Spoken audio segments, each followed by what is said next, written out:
ഹരി ഓം. എല്ലാ സജ്ജനങ്ങൾക്കും സസ്നേഹ പ്രണാമം. നമ്മൾ ഇന്ന് 2025 ഡിസംബർ 31 എത്തിയിരിക്കുന്നത്. നാളെ 2026 ആരംഭിക്കുകയാണ്. നമ്മളുടെ ശ്രീമദ് ഭാഗവത പഠന ക്ലാസ് ഇന്ന് ശ്രീമദ് ഭാഗവതം ചതുർത്ഥ സ്കന്ധം 8-ാം അധ്യായത്തിലെ 51-ാമത്തെ ശ്ലോകം വരെ ഇന്നലെ പറഞ്ഞു നിർത്തി. ഇന്ന് തുടർന്നുള്ള ഭാഗങ്ങൾ ആരംഭിക്കുന്നു. നമ്മളുടെ ക്ലാസ് നയിക്കുന്നത് നമ്മളുടെ പ്രിയങ്കരനായ ആചാര്യൻ ഡോക്ടർ പി.വി. വിശ്വനാഥൻ നമ്പൂതിരി സാറാണ്.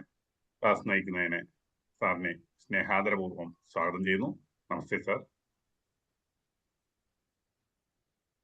ഓം സഹനാവവതു സഹനൗ പുനക്തു സഹ വീര്യം കരവാവഹൈ തേജസ്വിനാവധീതമസ്തു മാ വിദ്വിഷാവഹൈ. ഓം ശാന്തി ശാന്തി ശാന്തി.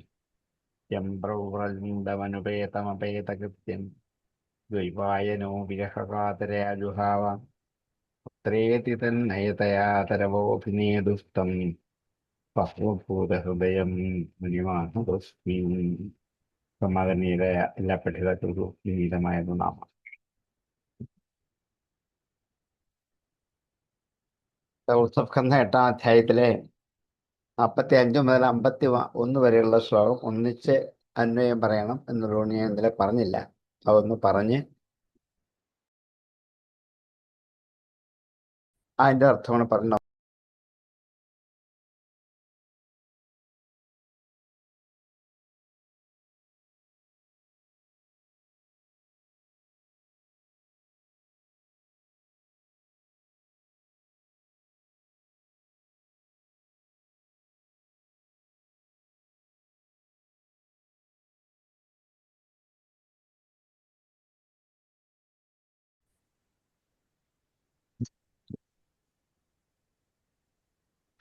അല്ലേ 45 മുതൽ 51 വരെയുള്ള ശ്ലോകങ്ങൾ ഞാൻ അർത്ഥം സാമാന്യഗതി പറഞ്ഞു വിട്ടു. അന്വീതമായ അർത്ഥം പറഞ്ഞെങ്കിൽ നമുക്ക് പുസ്തകമാക്കുമ്പോൾ അന്വയം ആവശ്യമായതുകൊണ്ട് ഞാൻ അന്വയിച്ചെന്ന് പറഞ്ഞു വയ്ക്കാം, എന്നിട്ട് അർത്ഥം കൂടി പറയാം. പ്രഭാതാഭിമുഖം ശശ്വത് പ്രസന്നവദനക്ഷണം പുനാസം പുധ്രുവം ചാരുകപോലം സുരസുന്ദരം തരുണം രമണീയംഗം അരുണോഷ്ടാ ഈക്ഷണാധരം പ്രണതാശ്രയണം നമ്നം ശരണ്യം കരുണാർണവം ശ്രീവത്സംഗം ഘനശ്യാമം വനമാലിനം ശംഖചക്രഗദാപത്മൈഃ അഭിവ്യക്തചതുർഭുജ കിരീടിനം കുണ്ടലിനം കേയൂരവലയാന്വിതം കൗസ്തുഭാഭരണഗ്രീവം പീതകൗശേയവാസസം കാഞ്ചീകലാപപത്യസ്തം രഫത്കാഞ്ചനനൂപുരം ദർശനീയതമം ശാന്തം മനോനയനവർദ്ധനം നഖമണിശ്രേണ്യാം വിലഫദ്ഭ്യാം പദ്ഭ്യാം ഹൃത്പത്മകർണികാധിഷ്ണ്യം ആക്രമ്യ ആത്മനി അവസ്ഥിതം സ്മയമാനം സ്വാനുരാഗാവലോകനം വരദർഷഭം നിയതേന ഏകഭൂതേന മനസാ അഭിധ്യായേ. ഒരു ദീർഘമായ വർണ്ണനയാണെന്ന് മാത്രമേ ഉള്ളൂ. എങ്ങനെ ധ്യാനിക്കണം എന്ന ഭഗവാന്റെ സ്വരൂപത്തെ ഒന്ന് വർണ്ണിച്ച് കാണിച്ചിട്ട് അതുപോലെ ധ്യാനിച്ചോളൂ എന്നാണ്. വരം കൊടുക്കാൻ ഉദ്യുക്തനായിരിക്കുന്നു ഭഗവാൻ എന്ന് സങ്കൽപ്പിച്ചുകൊണ്ട് പ്രസാദം മുറ്റി നിൽക്കുന്ന മുഖത്തോടുകൂടി അതേപോലെ പ്രസന്നമായ കണ്ണുകൾ, മൂക്ക്, പുരികങ്ങൾ, മനോഹരമായ കവിൾത്തളം, ദേവന്മാരിൽ വെച്ച് സുന്ദരമായ ഒരു സ്വരൂപം, യൗവനം തികഞ്ഞ പ്രായം, ആനന്ദിക്കാൻ സമർത്ഥമായ കരചരണാദികളായ അവയവങ്ങൾ, ചുവന്നു തുടുത്തിരിക്കുന്ന ചുണ്ടുകൾ, കടക്കണ്ണുകൾ, നമസ്കരിക്കുന്നവർക്ക് ആശ്രയഭൂതൻ, ആനന്ദിപ്പിക്കുന്നവൻ, കാരുണ്യഭാകരൻ, ശ്രീവത്സമെന്ന മറുള്ളവൻ, മേഘം പോലെ നീലവർണ്ണമുള്ളവൻ, ലക്ഷണം തികഞ്ഞ ഒരു പുരുഷൻ, വനമാല ധരിച്ചവൻ, ശംഖുചക്രം ഗദാപത്മങ്ങളാൽ ശോഭിക്കുന്ന 4 കൈകളുള്ളവൻ, കിരീടം, കുണ്ടലം, കേയൂരം, വലയം, കൗസ്തുഭം എന്ന ആഭരണങ്ങൾ അതാദ്യം ചേർന്ന അവയവങ്ങളിൽ വിന്യസിച്ചവൻ, മഞ്ഞപ്പട്ടുടുത്തിരിക്കുന്നവൻ, ഏറ്റവും ശോഭയുള്ള സ്വർണം കൊണ്ട് ഉള്ള രൂപങ്ങളിൽ വെച്ച് അത്യന്തം രമണീയനാണ്, ദർശനീയനാണ്. മനസ്സിനും കണ്ണുകൾക്കും ആനന്ദം വർദ്ധിപ്പിക്കുന്ന ശാന്തസ്വരൂപൻ, നഖങ്ങളാകുന്ന രത്നങ്ങളുടെ കൂട്ടം കൊണ്ട് പ്രകാശിക്കുന്ന പാദം, ആ പാദം കൊണ്ട് ഭജിക്കുന്ന തൻ്റെ ഹൃദയപത്മത്തിൽ ഊന്നു നിൽക്കുന്നവൻ, തൻ്റെ പേരിൽ സ്നേഹത്തെ സൂചിപ്പിക്കുന്ന പുഞ്ചിരിയോട് കൂടിയവൻ, ആ പുഞ്ചിരിയോടുകൂടി ഭക്തജനങ്ങളെ കടാക്ഷിക്കുന്നവൻ. ഇപ്രകാരമുള്ള ഭഗവത് സ്വരൂപത്തെ ഏകാഗ്രമായ മനസ്സോടെ ധ്യാനിച്ച് ഉറപ്പിച്ചുകൊള്ളൂ എന്ന് ഇവിടെ ധ്രുവന് ഒരു ഉപദേശം കൊടുത്താണ്. അത് വർണ്ണന മാത്രമേ ഉള്ളൂ, അതിനകത്ത് വേറൊന്നുമില്ല, കാര്യമായിട്ട് പറയാനുള്ള ആഭരണങ്ങളൊക്കെ ധരിച്ചിരിക്കുന്ന ഒരു സ്വരൂപത്തെ വേണം. അപ്പൊ ധ്യാനിക്കണമെങ്കിൽ ആദ്യം വേണ്ടത് സ്വരൂപം തന്നെ വേണം. അതുകൊണ്ടാണ് മേൽപ്പത്തൂര് സൂര്യസ്പർദ്ധികരീയുടെ മൂർധ്വതരക പ്രോദ്ഭാഫിഭാരാന്തരം എന്നിങ്ങനെ ഒരു ദശകം മുഴുവൻ ഭഗവത് സ്വരൂപത്തെ ധ്യാനിക്കാൻ. അങ്ങനെ സർവാഭരണ വിഭൂഷിത ഗാത്രനായ ഭഗവത് സ്വരൂപത്തെ ധ്യാനിച്ചെങ്കിൽ മാത്രമേ ഉള്ളിൽ അല്പസമയമെങ്കിലും നിൽക്കാൻ പറ്റുള്ളൂ. ഇത് ധ്യാനത്തിന്റെ ആദ്യത്തെ പടിയാണ്. അത് ധ്രുവന് ഉപദേശിച്ചു കൊടുത്തു. പ്രഭാതാഭിമുഖം ശശ്വത്പ്രസന്നവദനേക്ഷണം സുനാസം സുഭ്രുവം ചാരുകപോലം സുരസുന്ദരം തരുണം രമണീയംഗം അരുണോഷ്ടേക്ഷണാധരം പ്രണതാശ്രയണം നിർമ്മണം ശരണ്യം കരുണാർണവം ശ്രീവത്സംഗം ഘനശ്യാമം പുരുഷം വനമാലിനം ശംഖചക്രഗദാപത്മേരഭിവ്യക്തചതുർഭുജം കിരീടിനം കുണ്ടലിനം കേയൂരവലയന്വിതം കൗസ്തുഭാഭരണം ഗ്രീവം പീതകൗശേയവാസസം കാഞ്ചീകലാപവ്യത്യസ്തം ലഫൽ കാഞ്ചനനൂപുരം ദർശനീയതമം ശാന്തം മനോ നയനവർദ്ധനം പദ്ഭ്യം നഖമണിശ്രേണ്യാം വിലസദ്ഭ്യം സമർച്ചതാം സത്തത്മകർണികാധിഷ്ണ്യമാക്രമ്യ ആത്മന്യവസ്ഥിതം സ്മയമാനം അഭിധ്യായൻ അനുരാഗാവലോകനം നിയതേനൈകഭൂതേന മനസാ പരദർഷഭം. ഏവം ഭഗവതോ രൂപം സുഭദ്രം ധ്യായതോ മനാം നിർവൃത്യാ പരയാതൂർണം സമ്പന്നം ന നിവർത്തതേ. ഇങ്ങനെ ഏവം ഭഗവതോ സുഭദ്ര രൂപം, ഭഗവാന്റെ സുഭദ്രമായ മംഗളസ്വരൂപമായിരിക്കുന്ന രൂപത്തെ മനസ്സുകൊണ്ട് ധ്യായതോ മനഃ ധ്യാനിക്കുന്ന മനസ്സ് നിർവൃത്യാ പരയാ പരമമായ നിർവൃത്തി കൊണ്ട് തൂർണം സമ്പന്നം വേഗത്തിൽ നിറയും എന്ന നിവർത്തത പിന്തിരിഞ്ഞു പോരില്ല. ഇങ്ങനെ ഒരു സ്വരൂപത്തെ ആണ് അതുകൊണ്ടാണ് 6-8 ശ്ലോകത്തിൽ കൂടിയാണ് ഭഗവാന്റെ പാദാദികേശവും കേശാദിപാദവും വർണ്ണിക്കുന്ന പോലെ സമ്പൂർണമായിട്ട് വർണ്ണിച്ചു. അങ്ങനെയുള്ള ഒരു വലിയ ബൃഹത്തായ സ്വരൂപത്തെ വേണം ഉള്ളിൽ ആദ്യം പ്രതിഷ്ഠിക്കാൻ. അത് ഉള്ളിൽ ഉറച്ചു നിന്നാൽ ആ ഭഗവത് സ്വരൂപത്തെ നിരന്തരം ധ്യാനിക്കുന്ന മനസ്സ് പതുക്കെ പതുക്കെ ഒരു ആനന്ദ അനുഭൂതിയിലേക്ക് തന്നെ വഴുകിപ്പോകും. പിന്നെ ആ രൂപത്തിൽ തെറ്റിപ്പോയില്ല, അതിൽ തന്നെ മുങ്ങിപ്പോകും. അതിൽ നിന്ന് പിന്തിരിഞ്ഞ് ഇങ്ങോട്ട് പോരില്ല. ഇതാണ് ധ്യാനം കൊണ്ടുള്ള സമാധിയുടെ ഒരവസ്ഥ. അതിലേക്ക് എത്തും എന്നൊരുവനെ ഉപദേശിക്കാം. ഏവം ഭഗവതോ രൂപം സുഭദ്രം ധ്യായതോ മനാം നിർവൃത്യാ പരയാതൂർണം സമ്പന്നം ന നിവർത്തതേ. ഏവം സുഭദ്രം ഭഗവതഃ രൂപം ധ്യായതഃ മനഃ പരയാ നിർവൃത്യാ തൂർണം സമ്പന്നം ന നിവർത്തതേ. ഏവം ഭഗവതോ രൂപം സുഭദ്രം ധ്യായതോ മനാം നിർവൃത്യാ പരയാ തൂർണം സമ്പന്നം ന നിവർത്തതേ. ജിപ്യശ്ച പരമോ ഗുഹ്യ ശ്രൂയതാം മേ നൃപാത്മജാ യം സപ്തരാത്രം ച പഠൻ പുമാൻ പശ്യതി ഖേചരൻ. ജപ്യശ്ച പരമോ ഗുഹ്യ, ജപിക്കേണ്ടതും പറഞ്ഞുതരാം. ധ്യാനിച്ചാൽ മാത്രം പോരാ, ധ്യാനത്തിൽ നിന്നും വിട്ടുപോകാതിരിക്കണമെങ്കിൽ നാവുകൊണ്ട് ജപിച്ചുകൊണ്ടേയിരിക്കണം. അങ്ങനെ ജപ്യ ജപിക്കേണ്ടത് പരമോ ഗുഹ്യ, ഏറ്റവും രഹസ്യമായ ഒരു മന്ത്രമുണ്ട്.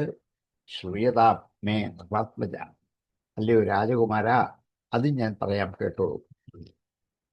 യം, യാതൊരു മന്ത്രത്തെ, സപ്തരാത്രം ച പഠൻ പുമാൻ, 7 ദിവസം പഠിക്കുന്ന പുരുഷൻ,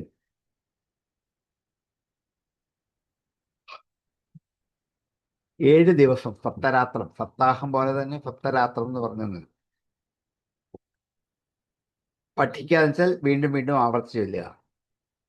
അങ്ങനെയുള്ള ഒരു പുമാൻ, ഒരു മനുഷ്യൻ, പശ്യതി കാണുന്നു, ഖേചരാൻ, ആകാശത്തിൽ കൂടി സഞ്ചരിക്കുന്നവരെ പോലും കാണാൻ പറ്റും.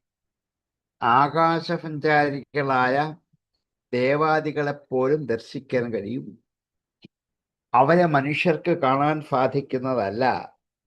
പക്ഷെ ഈ മന്ത്രത്തിന്റെ മഹാത്മ്യം കൊണ്ട് അവരെ നേരിട്ട് കാണാനുള്ള യോഗ്യത ഉണ്ടാകും എന്ന് ഉറപ്പിക്കുകയാണ്. ജപ്യശ്ച പരമോ ഗുഹ്യശ്രൂയതാമേ നൃപാത്മജ യം സപ്തരാത്രം ച പഠൻ പുമാൻ പശ്യതി ഖേചരാൻ. ഹേ നൃപാത്മജ, പരമഃ ഗുഹ്യഃ ജപ്യഃ മേ ശ്രൂയത യം സപ്തരാത്രം പഠൻ പുമാൻ ഖേചരാൻ പശ്യതി. ജപ്യശ്ച പരമോ ഗുഹ്യശ്രൂയതാം മേ നൃപാത്മജ യം സപ്തരാത്രം ച പഠൻ പുമാൻ പശ്യതി ഖേചരാൻ. ജപ്യശ്ച പരമോ ഗുഹ്യശ്രൂയതാം മേ നൃപാത്മജ യം സപ്തരാത്രം ച പഠൻ പുമാൻ പശ്യതി ഖേചരാൻ. മന്ത്രം ഉപദേശിച്ചു കൊടുക്കുകയാണ്. നമുക്ക് സ്ഥിരം അറിയാവുന്ന മന്ത്രമാണ്. എല്ലാവരും ഭാഗവതം ഒരിക്കലെങ്കിലും കാണുകയോ കേൾക്കുകയോ സപ്താഹത്തിൽ പോവുകയോ ചെയ്തവർക്ക് മറക്കാനാവാത്ത ഒരു മന്ത്രമാണ്. ഓം നമോ ഭഗവതേ വാസുദേവായ മന്ത്രേണ അനേന ദേവസ്യ കുര്യാത് ദ്രവ്യമയീം ബുധാ സപര്യം വിവിധേ ദ്രവ്യ ദേശകാല വിഭാഗവിത്. ഓം എന്നുള്ളത് ഏത് മന്ത്രത്തിന്റെയും കൂടെ ചേർക്കേണ്ടതാണ്. ഓം ചേർക്കുമ്പോഴാണ് മന്ത്രമാകുന്നത്, അല്ലെങ്കിൽ നാമമാണ്. നാരായണ എന്നുള്ള നാമമാണ്. ഓം നമോ നാരായണ എന്ന് ചേർത്താൽ അത് മന്ത്രമാകും. നമശിവായ നാമമാണ്. ഓം നമശിവായ എന്നായാൽ അത് മന്ത്രമാകും. ഓങ്കാരം ചേർത്തിട്ട് അതിനെ മന്ത്രമാക്കാൻ വേണ്ടി വിനിയോഗിക്കുന്ന ഭഗവതേ വാസുദേവായ, ഭഗവാനായ വാസുദേവനായിക്കൊണ്ട് ഞാൻ നമസ്കരിക്കും. 6 തരത്തിലുള്ള ഐശ്വര്യം കൊണ്ട് സമ്പൂർണനായ ഭഗവാൻ വാസുദേവനാണ്. വസുദേവന്റെ പുത്രനാണ്. വസുക്കളെ കൊണ്ട് ദേവനം ചെയ്യുന്നവനാണ്. പ്രപഞ്ചത്തിലെ സമസ്ത പദാർത്ഥങ്ങളും തൻ്റെ ഉള്ളിലാക്കിയിട്ട് അതുകൊണ്ട് പരസ്പരം കളിക്കുന്നവനാണ് ഭഗവാൻ. അതുകൊണ്ട് ഭഗവാന്റെ ഉള്ളിൽ ഒതുങ്ങാത്ത ഒരൊറ്റ വസ്തു ഈ പ്രപഞ്ചത്തിൽ എങ്ങും ഉണ്ടാവില്ല. പ്രപഞ്ചം മുഴുവൻ നിറഞ്ഞു നിൽക്കുന്നവനായ ആ പരമേശ്വര സ്വരൂപനായ ഭഗവാനായിക്കൊണ്ട് ഞാനിതാ നമസ്കരിക്കുന്നു എന്ന് പറയുമ്പോൾ വിശ്വം മുഴുവൻ നിറഞ്ഞു നിൽക്കുന്ന ഒരു തേജസ്വരൂപത്തെയാണ് നമസ്കരിക്കുന്നത്, ഒരു വ്യക്തിയല്ല. അതുകൊണ്ടാണ് ഓം നമോ ഭഗവതേ വാസുദേവായ എന്നുള്ള 3 വാക്കുകൾ സ്വീകരിച്ചിട്ട് അതിനെ പ്രണവം ചേർത്ത് മന്ത്രമാക്കി മാറ്റിയത്. അതുകൊണ്ടാണ് മന്ത്രേണ അനേന, ഈ മന്ത്രം കൊണ്ട് ദേവസ്യ, ദേവന്റെ ഈ മന്ത്രം കൊണ്ട് കുര്യാത് ചെയ്യണം. ദ്രവ്യമയി ബുധ, ദ്രവ്യമയമായ ഫബര്യ പൂജ, ദ്രവ്യങ്ങൾ കൊണ്ട് പൂജയെ ചെയ്യാം. വിവിധൈഹി ദ്രവ്യൈഹി, പലതരത്തിലുള്ള ദ്രവ്യങ്ങളെ കൊണ്ട്, ദേശകാല വിഭാഗവിത്ത്, ദേശവും കാലവും വിഭജിച്ച് അറിയുന്നവനായി പലതരത്തിലുള്ള ദ്രവ്യങ്ങളെ കൊണ്ട് ഈ പൂജ നിർവഹിക്കേണ്ടതാണ്. മൂലമന്ത്രം ഉപദേശിച്ചു, അതുകൊണ്ട് ഇനി പൂജാവിധാനങ്ങളൊക്കെ ചെയ്യണം. അതിന് ആവശ്യം വേണ്ട ദ്രവ്യങ്ങൾ: ചന്ദനം വേണം, വെള്ളം വേണം, പൂവ് വേണം, അക്ഷതം വേണം, ദർഭ വേണം, നിവേദ്യം വേണം, ഇങ്ങനെ കുറെ വേണം. ഇതൊക്കെ സംഭരിച്ചു വെച്ചിട്ട് ദേശവും കാലവും നന്നായി അറിയാവുന്ന പണ്ഡിതനായ ഒരാൾ വിവിധങ്ങളായ ദ്രവ്യങ്ങളെ കൊണ്ട് ദ്രവ്യമയ്യായ ഫബരിയെ ഇതുകൊണ്ട് ചെയ്യണം. ഈ മന്ത്രം ഉച്ചരിച്ചുകൊണ്ട് അർച്ചിക്കാം, പൂജിക്കാം, ആരാധിക്കാം, ജപിക്കാം, ഇതൊക്കെ ചെയ്യാം. ഓം നമോ ഭഗവതേ വാസുദേവായ. മന്ത്രേണാനേന ദേവസ്യ കുര്യാത് ദ്രവ്യമയീം ബുധാം പവര്യാം വിവിധദ്രവ്യ ദേശകാല വിഭാഗവിത്. ഓം നമോ ഭഗവതേ വാസുദേവായ. അനേന മന്ത്രേണ ബുധഃ ദേവസ്യ ദ്രവ്യമയീം ഫബര്യാം ദേശകാല വിഭാഗവിത്ത് വിവിധൈ ദ്രവ്യൈഃ കുര്യാത്. ഓം നമോ ഭഗവതേ വാസുദേവായ. മന്ത്രേണാനേന ദേവസ്യ കുര്യാത് ദ്രവ്യമയീം ബുധാം പവര്യാം വിവിധദ്രവ്യ ദേശകാല വിഭാഗവിത്. ഫലേഷ്വരഭിർമാല്യേർ വന്യേർമൂലഫലാദിഭിം ശസ്താംഗുരാംശുകൈശ്ച അർച്ചയത്തുളസ്യാ പ്രിയാ പ്രഭും. ഫലൈഃ ശുചിഭിഃ, ശുദ്ധങ്ങളായ ജലം കൊണ്ട്, ഫലിലം വെള്ളം, ശുദ്ധമായ വെള്ളം കൊണ്ട്, മാല്യൈഹി മാല കൊണ്ട്, വന്യൈഹി വനത്തിൽ നിന്നും കിട്ടാവുന്ന മൂലഫലാദിഭി മൂലങ്ങൾ, ഫലങ്ങൾ എന്നിവ കൊണ്ടും, ശസ്ത അങ്കുര അംശുകൈഹി ച അർച്ചേത് തുളസ്യ. ശസ്തം ച പ്രശസ്തം ന, പ്രശസ്തമായ അങ്കുരം കൊണ്ട്, അങ്കുരം എന്നുള്ളതിന് മുളപ്പ് എന്നുള്ള അർത്ഥം. ഇവിടെ പ്രശസ്തമായ അങ്കുരം എന്ന് പറയുമ്പോൾ കറുകനാമ്പ് എന്ന അർത്ഥത്തിലേക്ക് നമുക്ക് എത്താം. ശസ്താങ്കുരത്തിന്റെ അംശുകൈഹിച്ച, അതിൻ്റെ അംശുകങ്ങൾ മരങ്ങളുടെ തോലുകളാണ്, പ്രത്യേക തരത്തിലുള്ള മരങ്ങളുടെ തോലുകൾ കൊണ്ടും, അർച്ചിക്കണം, തുളസി കൊണ്ട്, പ്രിയ ഭഗവാൻ ഇഷ്ടപ്പെട്ട തുളസി കൊണ്ട് പ്രഭും അർച്ചയത്. അപ്പൊ എല്ലാ വിധാനവും പറഞ്ഞു കൊടുക്കുകയാണ്.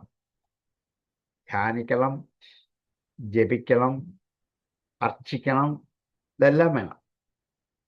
ശുദ്ധമായ വെള്ളം ഉപയോഗിക്കണം, ശുദ്ധമായ മാലകൾ ഉപയോഗിക്കണം. കാട്ടിൽ നിന്ന് കിട്ടുന്ന ഫലമൂലാദികൾ കൊണ്ടും, കറുക പോലെയുള്ള പ്രസിദ്ധങ്ങളായ നാമ്പുകളെ കൊണ്ടും, തുളസി കൊണ്ടും ഒക്കെ ഭഗവാനെ അർച്ചിക്കണം. പല്ലേ ശുചിർമാല്യേർ വന്യേർ മൂലഫലാദിഭീം ശസ്താങ്കുരംശുകൈശ്ചാർച്ചേ തുളസ്യാ പ്രിയ പ്രഭും. ശുചിഭിഃ ഫലൈഃ മാല്യൈഃ വന്യൈഃ മൂലഫലാദിഭിഃ ശസ്താങ്കുരംശുകൈഃ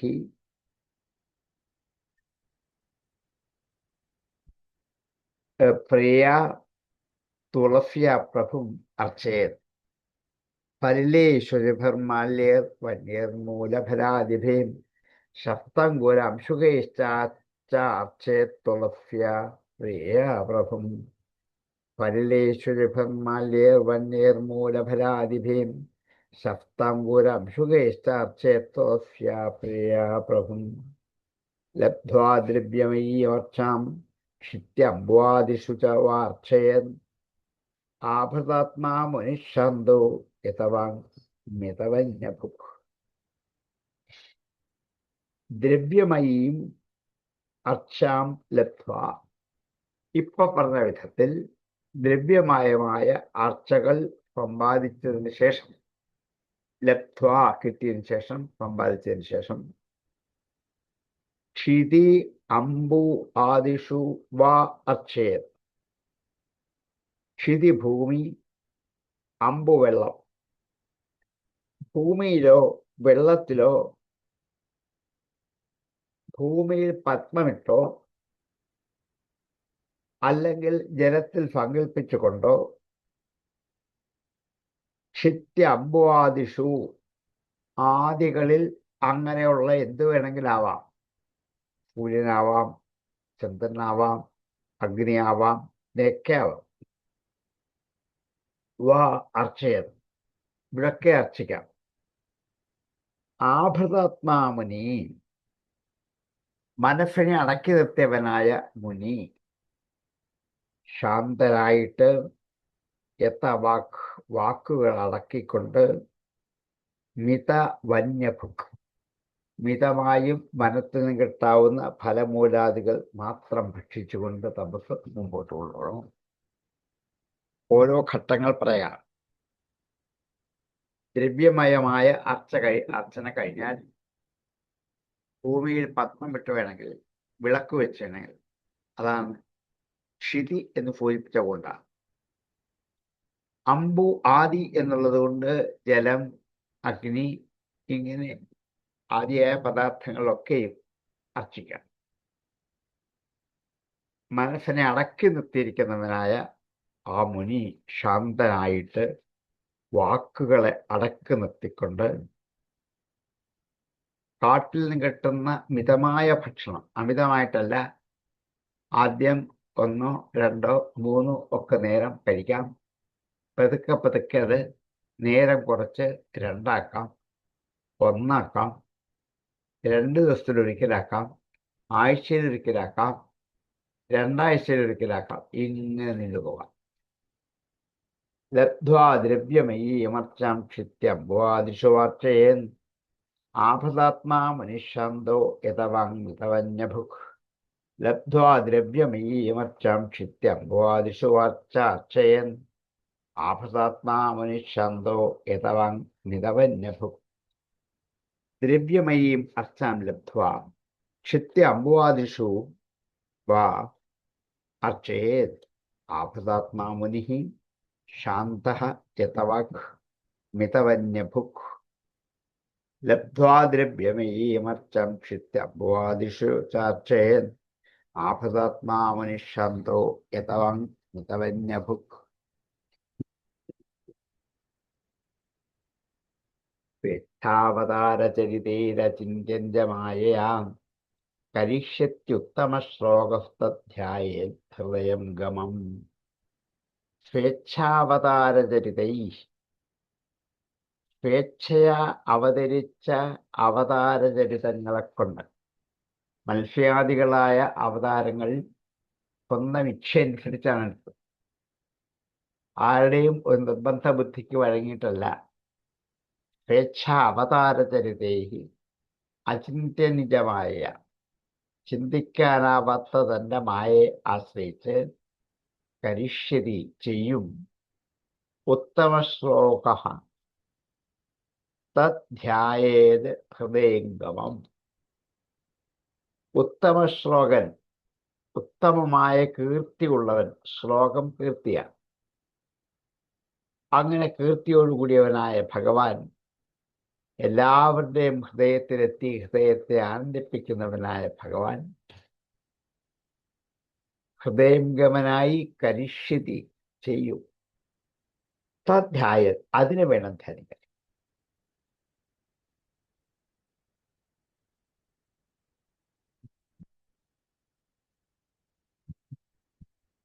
തൻ്റെ മായയെ തൻ്റെ ഇച്ഛ കൊണ്ട് അംഗീകരിച്ച് തൻ്റെ ഇച്ഛ അനുസരിച്ച് പലതരത്തിലുള്ള അവതാരങ്ങൾ എടുത്ത് ദുഷ്ടന്മാരെ നിഗ്രഹിച്ച് സജ്ജനങ്ങളുടെ മനസ്സിനെ ആനന്ദിപ്പിക്കുന്ന അതിന് സമർത്ഥനായ ഭഗവാൻ ഏതേത് അവതാര രീതികൾ ചെയ്തോ അതൊക്കെ സങ്കല്പിച്ച് ഉറപ്പിച്ച് ധ്യാനിക്കണം.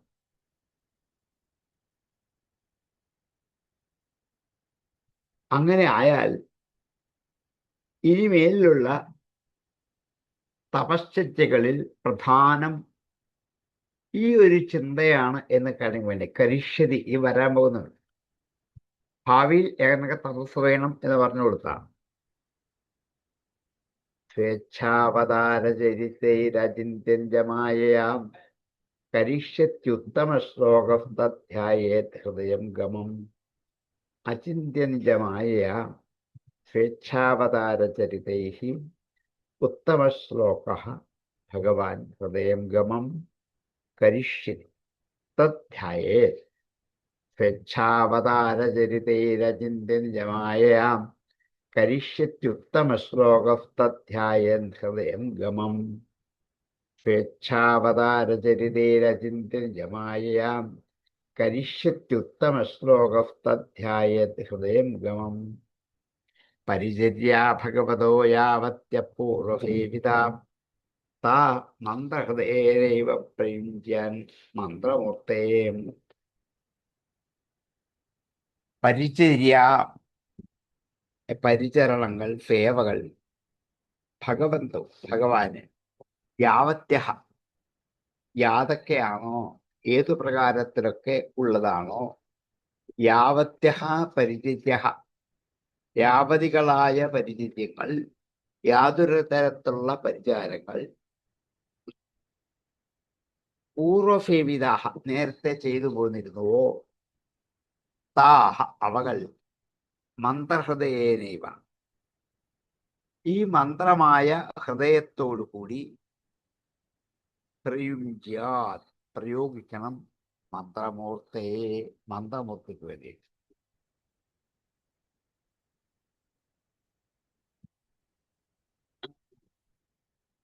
വെള്ളത്തിലോ അഗ്നിയിലോ ഒക്കെ മന്ത്രപൂർവകമായിട്ട് വേണം ഭഗവാനെ ഉപാസിക്കാൻ. മന്ത്രം പറഞ്ഞെന്നല്ലോ, ഓം നമോ ഭഗവതേ വാസുദേവായ. അത് ഹൃദയത്തിൽ ഉറപ്പിച്ച് വീണ്ടും വീണ്ടും ഉച്ചരിച്ചു കൊണ്ട് വേണം എല്ലാ സമർപ്പണങ്ങളും ചെയ്യുവാൻ. കാരണം ഭഗവാന്റെ സ്വരൂപ മന്ത്രമാണ് ഇത് എന്നുള്ളത് കൊണ്ട്. ഇതിനു മുമ്പുള്ള ആചാര്യന്മാരൊക്കെ ഭഗവാനെ സേവിച്ചത് ഈ മന്ത്രം കൊണ്ടാണ്. അവർക്ക് സകല അഭീഷ്ടങ്ങളും സാധിച്ചതും ഈ മന്ത്രം കൊണ്ടാണ്. അതുകൊണ്ട് ഇപ്പോഴും ഇനി ഭാവിയിൽ ഉണ്ടാകുന്നവരും ഒക്കെ ഈ മന്ത്രം ഉച്ചരിച്ച് പൂർവ്വരീതി അനുസരിച്ച് ഭഗവത് സേവ ചെയ്യണം എന്ന് സൂചിപ്പിക്കാം. പരിചര്യ ഭഗവതോ യാവത്യപൂർവസേവിത താഹ മന്ത്രഹൃദയേനൈവ പ്രയുഞ്ജാൻ മന്ത്രമൂർത്തേ. ഭഗവതഃ യാവത്യ പരിചര്യാഃ പൂർവസേവിതാഃ താഹ മന്ത്രമൂർത്തേ മന്ത്രഹൃദയേന ഏവ പ്രയുഞ്ജാത്. പരിചര്യ ഭഗവതോ യാവത്യപൂർവസേവിത താഹ മന്ത്രഹൃദയേനൈവ പ്രയുഞ്ജാൻ മന്ത്രമൂർത്തേ. പരിചര്യ ഭഗവതോ യാവത്യപൂർവസേവിത താഹ മന്ത്രഹൃദയേനൈവ പ്രയുഞ്ജാൻ മന്ത്രമൂർത്തേ. ഏവം കായേന മനസാ വചസാ ച മനോഗതം പരിചര്യമാണോ ഭഗവാൻ ഭക്തിമൻ പരിചര്യാം. പുംസാം അമായിനം സമ്യക് ഭജത ഭാവവർദ്ധന ശ്രേയോ ദിശത്യഭിമതം യദ്ധർമാദിഷു ദേഹിനാം. ഏവം ഇങ്ങനെ കായേന മനസ വചസ നമുക്കറിയാവുന്ന കാര്യങ്ങളാണ്. ശരീരം കൊണ്ട് കായേന, മനസ മനസ്സുകൊണ്ട്, വചസ വാക്കുകൊണ്ട്, കായേന മനസ വാചാച മനോഗത മനസ്സിലേക്ക് എത്തിച്ചേർന്നവനായ ഭഗവത് സ്വരൂപത്തെ ഉണ്ടാക്കലാണ് ശരീരം കൊണ്ട് ചെയ്യേണ്ടത്. മനസ്സുകൊണ്ട് ആ വിഗ്രഹത്തിൽ ഭഗവാൻ നിറഞ്ഞു നിൽക്കുന്നു എന്ന് ധ്യാനിച്ചു. വചസ്സുകൊണ്ട് സ്തുതികൾ ചൊല്ലണം.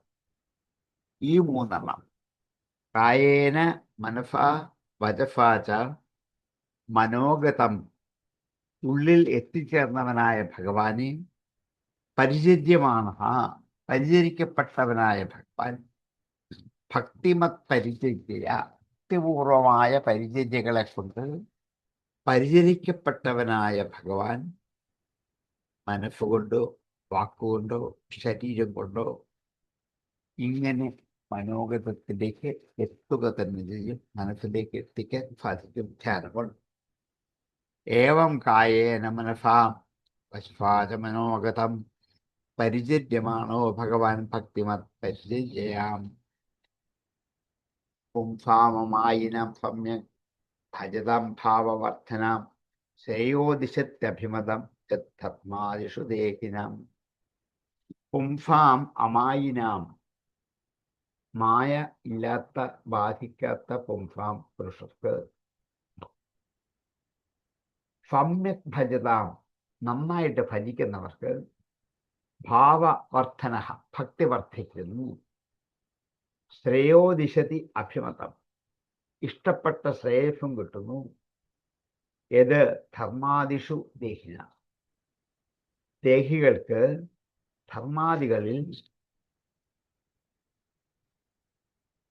യാതൊരു ആഗ്രഹമാണോ ഉള്ളത് ആ ശ്രേയസിനെ എല്ലാ ദേഹികൾക്കും നൽകുന്നു എന്നുള്ളതും ഭഗവാനെ ആരാധിക്കുന്നതിൻ്റെ ഒരു മഹിതമായ ഫലമാണ്.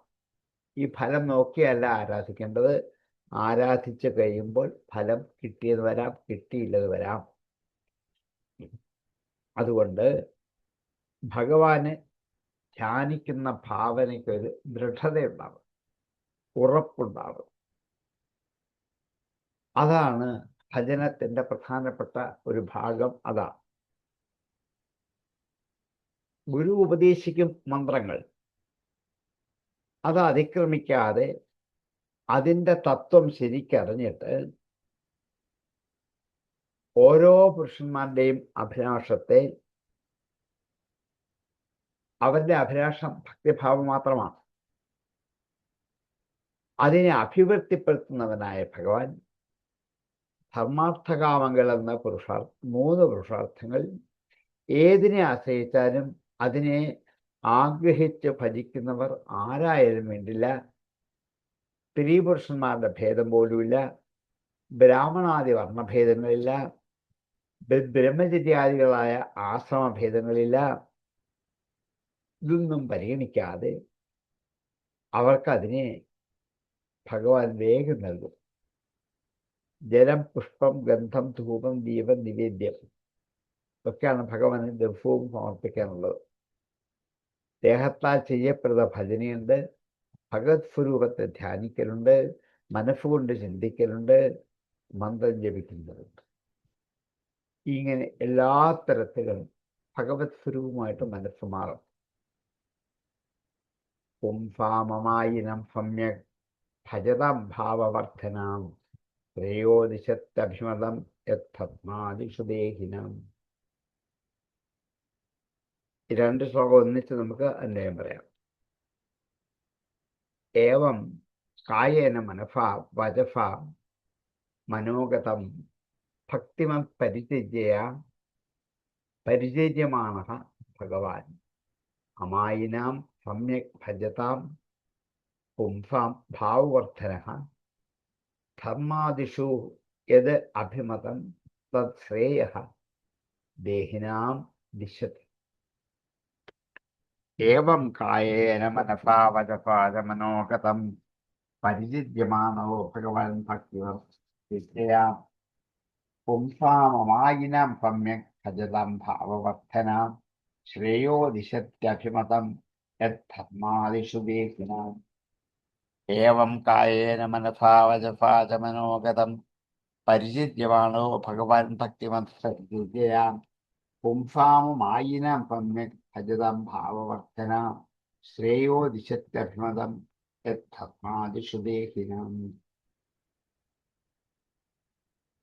വിരക്തശ്ച ഇന്ദ്രിയഗതോ ഭക്തിയോഗേന ഭൂയസാം തന്നിരന്തരഭാവേന അജേതാർത്ഥാവിമുക്തേ.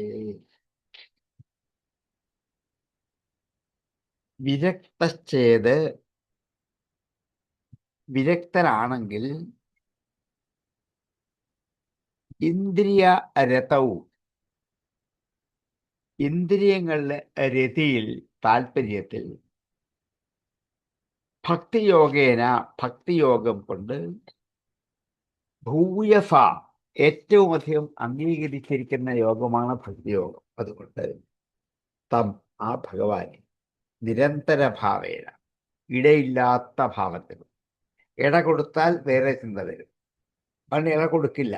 നിരന്തരം, ഇടവില്ലാത്ത, തളവില്ലാത്ത ഭാവം കൊണ്ട് ഭജേത, ഭജിക്കണം. അദ്ധാ വിമുക്തി, സാക്ഷാൽ മുക്തിക്ക് വേണ്ടി. അർത്ഥാന്ത സാക്ഷാൽ, അദ്ധാ വിമുക്തി, സാക്ഷാൽ മുക്തിക്കായിക്കൊണ്ട് ഇങ്ങനെയുള്ള ഭഗവത് സ്വരൂപത്തെ നിരന്തരമായി ഭജിക്കണം. വിരക്തശ്ചേന്ദ്രിയരതവും ഭക്തിയോഗേന ഭൂയസാം തം നിരന്തരഭാവേന ഭജേത അർത്ഥാ വിമുക്തേ. ഇന്ദ്രിയരതൗ വിരക്തഃ നിരന്തരഭാവേന ഭൂയസാ ഭക്തിയോഗേന തം ഭജത്തെ യതി അർത്ഥാ വിമുക്തേ ഭവതി. വികാരശ്ചേന്ദ്രിയരതോ ഭക്തിയോഗേന ഭൂയസാം തം നിരന്തരഭാവേന ഭജേത അർത്ഥാ വിമുക്തേ. വിരക്തശ്ചേന്ദ്രിയരതൗ ഭക്തിയോഗേന ഭൂയസാം തം നിരന്തരഭാവേന ഭജേത അർത്ഥാ വിമുക്തേ. ഇത്യുക്തസ്തം പരിക്രമ്യ പ്രണമ്യത പാർത്ഥകഃ ഏവ മധുവനം പുണ്യം ഹരേശ്ചരണചർച്ചിതം. ഇത്യുക്തഃ, ഇങ്ങനെ പറയപ്പെട്ട തം, ആ നാരദനെ, പരിക്രമ്യ, പ്രദക്ഷിണം വെച്ചിട്ട്, പ്രണമ്യ, നമസ്കരിച്ചിട്ട്, നൃപ അർഭകഃ, രാജകുമാരൻ, പുണ്യം മധുവനം ഏവ, പുണ്യമായ മധുവനത്തിലേക്ക് പോയി, ഹരേഹ ചരണചർച്ചിതം, ഭഗവാന്റെ പാദം കൊണ്ട് അലങ്കരിക്കപ്പെട്ട മധുവനത്തിലേക്ക് യാത്രയായി. ഇത്യുക്തസ്തം പരിക്രമ്യ പ്രണമ്യ ച നൃപർഭകാം യയൗ മധുവനം പുണ്യം ഹരേശ്ചരണചർച്ചിതം. ഇതി ഉക്തഃ നൃപർഭകഃ തം പരിക്രമ്യ പ്രണമ്യ ച ഹരേഹ ചരണചർച്ചിതം പുണ്യം മധുവനം യയൗ. ഇത്യുക്തസ്തം പരിക്രമ്യ പ്രണമ്യ ച നൃപർഭകാം യയൗ മധുവനം പുണ്യം ഹരേശ്ചരണചർച്ചിതം. ഇത്യുക്തസ്തം പരിക്രമ്യ പ്രണമ്യ ച നൃപർഭകാം യയൗ മധുവനം പുണ്യം ഹരേശ്ചരണചർച്ചിതം. തപോവനം ഗതേ തസ്മിൻ പ്രവിഷ്ടോന്തഃപുരം മുനിം അർഹിത അർഹണകോ രാജ്ഞ കാഫീന ഉവാച തം. തസ്മിൻ തപോവനം ഗതേ, ആ ധ്രുവൻ തപോവനത്തിലേക്ക് പോയപ്പോൾ, അന്തഃപുരം പ്രവിഷ്ടു മുനി, കൊട്ടാരത്തേക്ക് പ്രവേശിച്ചവനായ മുനി നാരദൻ, അർഹിത അർഹണകോ രാജ്ഞ, പൂജയ്ക്ക് വേണ്ടിയുള്ള പൂജാദ്രവ്യങ്ങളോട് കൂടിയവനായ രാജാവിനെ, അർഹിത അർഹണകോ രാജ്ഞ സുഖാസീന, നന്നായി ഇരുത്തപ്പെട്ടിട്ട്, തം ഉവാച, അവനോട് ഇങ്ങനെ പറഞ്ഞു. രാജാവ് പുത്രൻ വിട്ടുപിരിഞ്ഞു പോയതിലുള്ള ദുഃഖവും വിഷമവും ഉള്ളിലടക്കിക്കൊണ്ട് ഇടയ്ക്കിടയ്ക്ക് ഭൃത്യജനങ്ങളെ പറഞ്ഞയച്ച് എങ്ങനെയുണ്ട്, അവിടെ ഉപദ്രവമുണ്ടോ, ശല്യമുണ്ടോ, വേണ്ടോ, കിട്ടുന്നുണ്ടോ എന്ന് അന്വേഷിപ്പിച്ചുകൊണ്ട് ധ്രുവന്റെ തപസ്സിന് വിഘ്നം വന്നാൽ അത് പരിഹരിച്ചു കൊടുക്കുന്നത് രാജാവാണ്.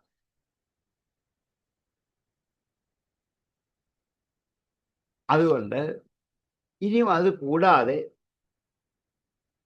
കഴിക്കണം എന്ന് വിചാരിച്ചിട്ടാണ് രാജാവിന്റെ അടുത്തേക്ക് അന്തഃപുരത്തിലേക്ക് നാരദൻ പ്രവേശിച്ചത്. തപോവനം ഗതേതസ്മിൻ പ്രവിഷ്ടോന്തഃപുരം മുനീൻ അർഹിത അർഹണഘോരാജ്ഞാ സുഖാഫീന ഉവാച തം. തസ്മിൻ തപോവനം ഗതേ സതി അന്തഃപുരം പ്രവിഷ്ടഃ മുനിഃ രാജ്ഞാ അർഹിതാർഹണകഃ സുഖാഫീനഃ തം ഉവാച. തപോവനം ഗതേതസ്മിൻ പ്രവിഷ്ടോന്തഃപുരം മുനീം അർഹിത അർഹണഘോരാജ്ഞാ സുഖാഫീന ഉവാച തം. തപോവനം ഗതേതസ്മിൻ പ്രവിഷ്ടോന്തഃപുരം മുനീം അർഹിത അർഹണഘോരാജ്ഞാ സുഖാഫീന ഉവാച തം. ഇനി നാരദന്റെ വാക്കുകളാണ്. നാരദൻ രാജാവിനോട് പറഞ്ഞ വാക്കുകളാണ്. നമുക്ക് അടുത്ത ദിവസത്തേക്ക് മാറ്റിവെക്കാം. സംശയം ഉള്ളവർക്ക് ചോദിക്കാം. ഈ 2025 വർഷത്തിന്റെ സമാപ്തിയിൽ